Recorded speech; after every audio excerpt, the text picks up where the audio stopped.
Guys আসসালামু আলাইকুম। আপনারা হকগুলো নিশ্চয় ভাবতেছেন সিরিঞ্জের মধ্যে আটা পয়রা কাঁঠালের পাতার উপরে কিসব আবল তাবল আর্ট করতেছি, এরই মধ্যে রোদ যাবে হলুদ হলুদ কি যেন শুকাইতেছি, আবার দেখতেছেন তালের উপর কি যেন ভাজতেছি। দাঁড়ান এখনই কইতাছি মুই কি আকামটা করছি।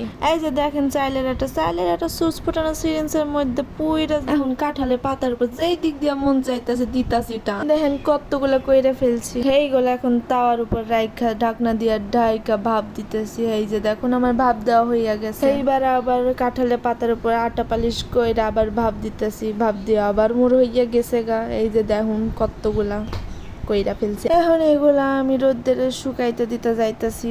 শুকাইতে গিয়ে দেখতেছি আমার দেখা একখানা পাখিও চলে আইছে। এখন আমি যদি হারে রাইখা চলে আসি তাহলে তো পাখিটা কামটা খারাপ কইরা দিবে গা। এখন আমার এত কষ্টের জিনিস তো আমি আর নষ্ট হইতা দিতে পারি না, এই জন্য আমি খাড়াইয়াই থাকলাম।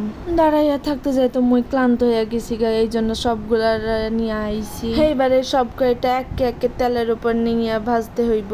ভাজা হইয়া গেলে এর মধ্যে আবার দিলাম চিনি ঢাইলা।